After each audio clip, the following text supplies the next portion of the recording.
Hey guys, Miss Ellen here. Hope you're all doing well while we are apart, staying healthy. Miss Inez has asked me to put together a series of videos for you guys who are practicing at home that will help you with some of your practicing. So over the next couple weeks, I'm going to be releasing videos on everything from how to care for and clean your instrument to warm-ups and practice techniques and maybe even a couple duets that you can play along with at home. Today, though, I thought we'd start with something that's really important to the clarinet that not everybody knows about, which is alternative fingerings. So some of you might know that a lot of the keys on the clarinet actually are doubled keys, which means that there's another way you can play the same note using a different key. So today we're going to kind of talk about the ones that you are most likely to use and what alternate fingerings go with them. So we'll start as if we were talking about our lower octave, the one that's below our C. So if you kept going and putting your fingers down, C, B natural, A, G, all those notes that are below G, E, F, F sharp is where we're going to start today. I'll go over the notes that as they are named above the break at the end of the video for those of you guys who are already playing over the break. To start with though, let's start with our low E. So if you have all of your fingers down, 1, 2, 3, 1, 2, 3, and one pinky on this key right here, the one that's closest to the inside, this is how we play our E. Now, there's another key that you can use to play this note in the other hand, and that is this one down here. Your outside bottommost pinky key for the right hand. So again, your E down below your C in the middle of your instrument can either be played with your right pinky on this inside key, or it can be played with your left pinky on this bottommost key on the outside. The next note that you might run into, going up chromatically, is your F. F can be played like this, with your right pinky on the outside-most key, or the one you probably are more familiar with is this one, the bottom key on the inside for the right hand. Again, you can play F like this with your pinky here, or you can play F like this with this pinky. That leaves for us our F sharp. Our F sharp can be played with the right hand on the bottommost outside key, this one right here. That one is doubled, if you haven't figured it out already by pressing the key yourself, right here.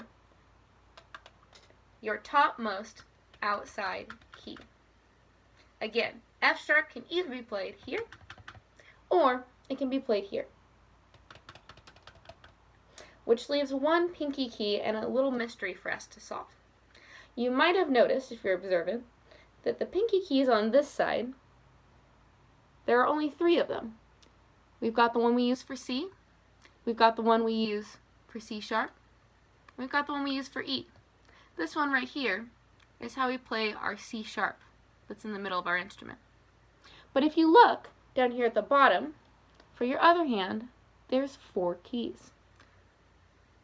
1, 2, 3, 4.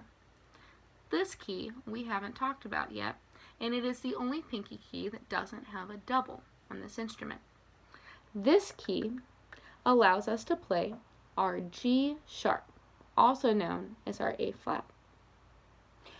This key is used by putting all 6 of your fingers down, 1, 2, 3, 1, 2, 3, and of course your pinky.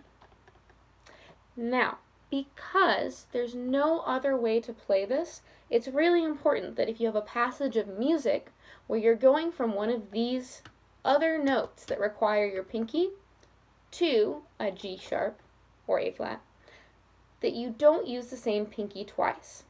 We always want to be using alternating pinkies, which means if I was going to go from, say, let's just go from our E.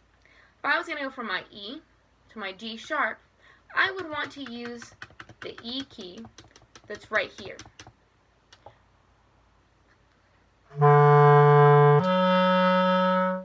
I would not want to try and do this and switch from one key to the other on the same pinky, because I get this sound.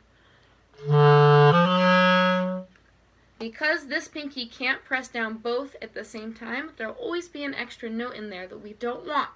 So it's super important that if you know you're going from a note before that requires a pinky to be used to this G sharp / A flat note, that you are using your left hand before you come to this note, because you have to use your right to play that note. Now, this all goes exactly the same over the break. If you're already playing over the break, the only difference is now the notes have different names. So, starting with the same keys again, this inside key right here also plays our B over the break. It can be played with the same alternate fingerings, the inside key or the outside bottommost with your right hand. Same goes for what is our outside key here, which is now a C. You can either play it with your left hand right here, with that pinky on the outside, or you can play it down here on your bottommost inside key. There's the left hand, there's the right hand. And, you guessed it, you can also play your C sharp using this outside key here, or you can play it, with this outside key, the topmost on the outside for your right hand. Again, that's either your outside for the right hand and bottom, or it's your outside and your outside and top for the left hand. They both play the same note. Like I said, for the bottom octave, there's one note that you can't play any other way, which is the one that goes with this topmost key on the inside. This key is now, anybody want to take a guess? Just kidding. This is now our D sharp or E flat key. And there's only one way to do it, which is with this right pinky. So, if you're going from any note over here, if you're going from any note that's either a C sharp, or a B to an E flat, you need to use your left hand first, so that you can use that right hand without getting that flubby switch. Okay, that's all for now. Hopefully this helps with your practice. I'll do another session on alternate keys this coming week, where I'll show you some other ways to finger keys like B flat and B natural and F sharp and F natural. But for now, that's all. Stay healthy and be safe. Happy practicing.